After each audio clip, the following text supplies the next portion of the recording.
आप देख रहे हैं इंडिया टाउन न्यूज, भारत की बात।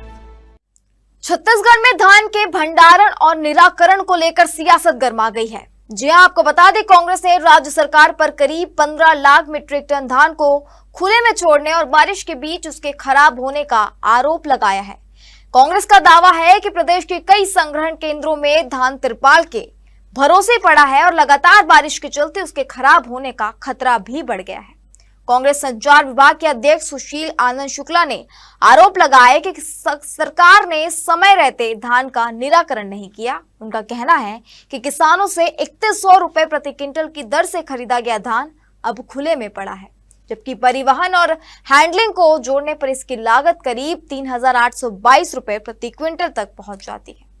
कांग्रेस ने इस पूरे मामले की जांच के लिए प्रदेश के सभी जिलों में कमेटियां भेजने का ऐलान किया है। अब सवाल यह है कि आखिर इतनी बड़ी मात्रा में धान खुले में क्यों पड़ा है? क्या वाकई बारिश से धान खराब हो रहा है? और अगर धान खराब हुआ तो इसके लिए जिम्मेदारी किसकी तय होगी? नमस्कार, आप देख रहे हैं इंडिया टाउन न्यूज और मैं हूं आपके साथ हर्षिता। देखिए हमारी रिपोर्ट।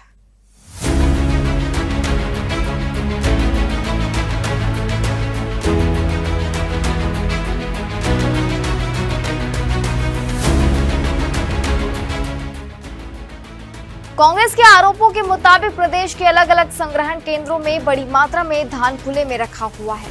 पार्टी का कहना है कि कई जगह धान को बारिश से बचाने के लिए तिरपाल का सहारा लिया गया है, लेकिन लगातार बारिश के बीच धान के भीगने और खराब होने की आशंका बनी हुई है।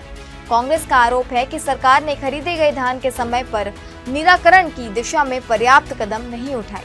पार्टी का दावा है कि अगर धान लंबे समय तक खुले में पड़ा रहा तो उसकी गुणवत्ता प्रभावित हो सकती है और बाद में खराब हुए धान की मात्रा को लेकर भी सवाल खड़े हो सकते हैं।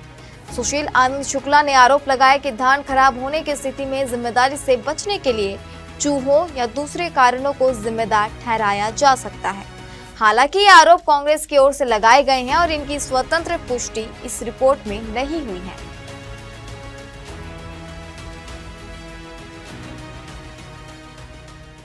अब कांग्रेस ने इस पूरे मामले को सिर्फ राजनीतिक बयानबाजी तक सीमित रखने के बजाय जमीनी स्तर पर जांच करने की बात कही है।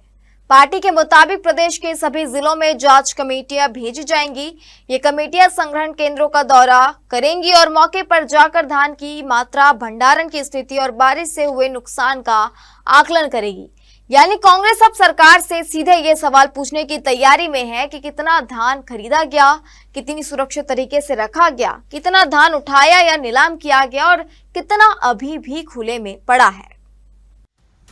कांग्रेस ने धान के निराकरण को लेकर केंद्र और राज्य सरकार के बीच समन्वय पर भी सवाल उठाए हैं। पार्टी का कहना है कि केंद्र सरकार की ओर से राज्य में समर्थन मूल्य पर खरीदे गए धान से बने पूरे चावल का उठाव नहीं होने के कारण राज्य के सामने अतिरिक्त धान के निपटारे की समस्या खड़ी हो गई है। कांग्रेस के मुताबिक राज्य सरकार ने अतिरिक्त धान को खुले बाजार में बेचने की कोशिश की।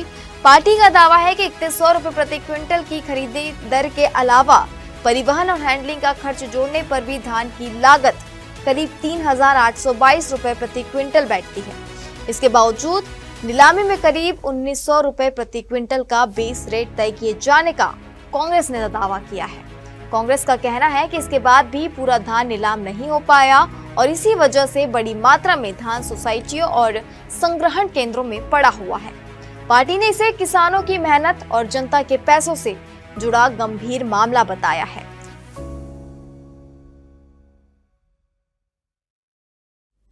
तो छत्तीसगढ़ में धान को लेकर सियासत के साथ साथ भंडारण व्यवस्था पर भी सवाल खड़े हो रहे हैं। कांग्रेस का दावा है कि करीब 15 लाख मीट्रिक टन धान खुले में पड़ा है और बारिश से उसके खराब होने का खतरा भी है। पार्टी ने सभी जिलों में जांच कमेटियां भेजकर मौके पर भौतिक परीक्षण कराने का फैसला किया है। अब देखने वाली बात होगी कि कांग्रेस की ये जांच कमेटियां संग्रहण केंद्रों में क्या स्थिति बना पाती है, वास्तव में कितना धान खुले में पड़ा है और कितना धान बारिश से प्रभावित हुआ है। साथ ही सरकार की ओर से इन आरोपों पर क्या जवाब आता है, इस पर भी निगाह रहेगी। इसी के साथ मुझे दीजिए इजाजत और आप देखते रहिए इंडिया टाउन न्यूज, भारत की बात। नमस्कार। आप देख रहे हैं इंडिया टाउन न्यूज, भारत की बात।